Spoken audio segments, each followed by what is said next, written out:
first you got to medal in those lower level tournaments to get to nationals. Yeah. You go see, and you got to medal in that or try out in JOs. And then you can make it on the team if they choose you. It's a hard way. You know, sometimes I can overlook that. You can only think of it as a tournament. You can't do that. You gotta be appreciative of everything that you've done before. I'm Zach Honest, and I'm a freshman. I've been doing it since I was 7 years old. I was at a birthday party, and it was like a karate birthday party where you would, like break boards and all that stuff. So I was like, oh, that sounds kind of fun. So I went to a karate class. It was completely different, but I still thought it was really, really fun. So I kept going, and I was just that kid that just, was crazy. Like the kids that the instructors, all think is annoying, but I always pushed myself to be the best in each class, but because I didn't want to be beaten. So I'd always work really hard, and eventually I would just keep going to classes and stuff. That's how I got here today. Just keep pushing yourself and always working. White, yellow, orange, green, blue, or blue, green, and white, green and black, brown. Those are all you'll have your basics, you'll have your kata, you have your sparring, and you'll have your drills, and a little bit of conditioning. A black belt test could be 2 hours of kata, 2 hours of conditioning, 2 hours of sparring. They will try to get you to quit. It's 3.5 years it took me to get it, and that's hitting every test up to it. But it took me 3 to 4 years, so I've had it for 4 years about. The Ishmael family, they run the whole business. It's kind of like a father-son kind of thing. So it's kind of he's teaching all the stuff to me, which is really cool, and he's teaching all the stuff to all my friends, which is really cool also. I practice almost an hour to an hour and a half every day during my training schedules. It can be a lot of conditioning, and it can be a lot of skill stuff. It really depends on how mad he is that day and how good he feels that day. Because they can make you stay for 2 hours.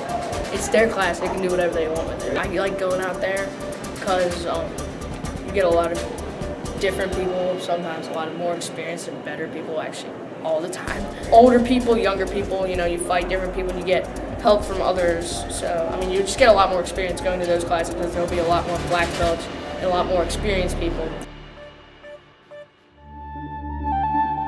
It was right at the end of summer, and I was really lucky. A year and a half ago,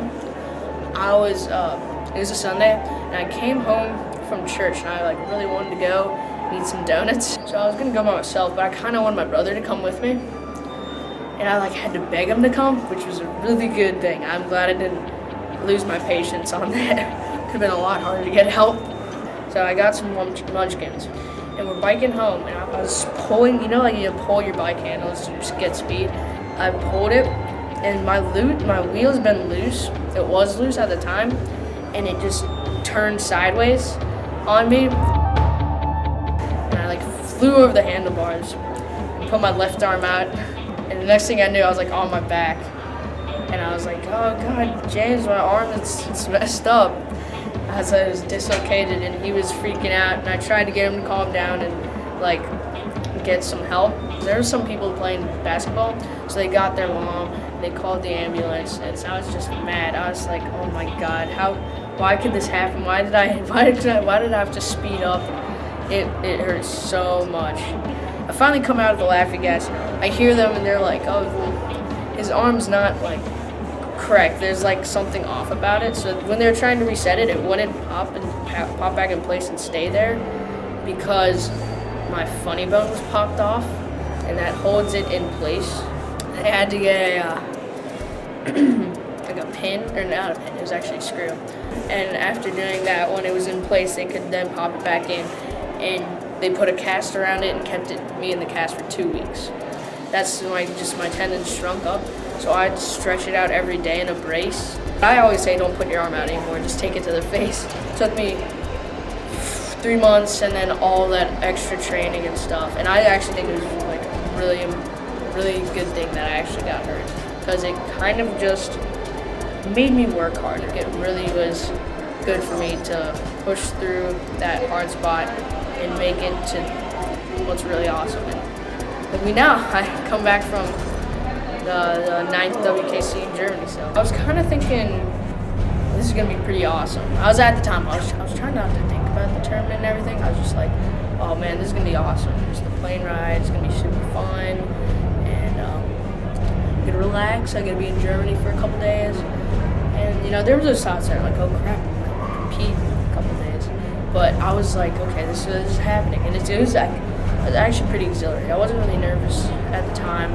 I made a lot of friends, but it was kind of weird because, like, they're just kind of, I mean, like, obviously it was weird because you'd see them and you'd compete against them. So that's kind of weird about them. But it was kind of weird to know them as friends. They were just different. Trying to, like, talk to them and stuff, it just felt weird. There weren't homes, really. It was a lot of apartments, like buildings, because there's not a lot of space.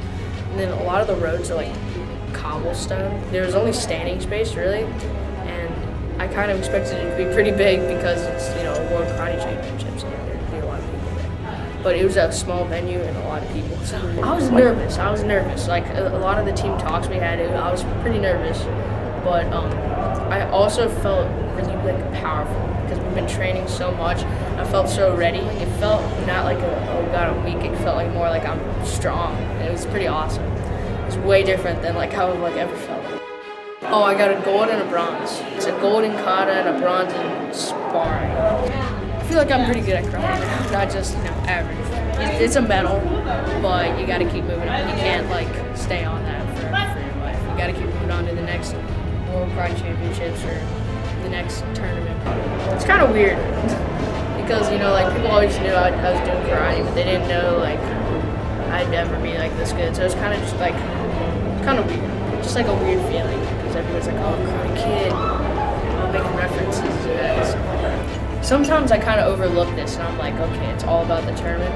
But sometimes you have to look at it more as the journey. The journey getting there was probably even tougher than the actual tournament. All the training leading up to it was more experience than I actually got in the tournament. So really, the journey is probably more substantial than the tournament itself. But all of it added together is really like a big treat. One day you're just a kid who does karate, and then the next you're the world champion who does karate. It's kind of funny.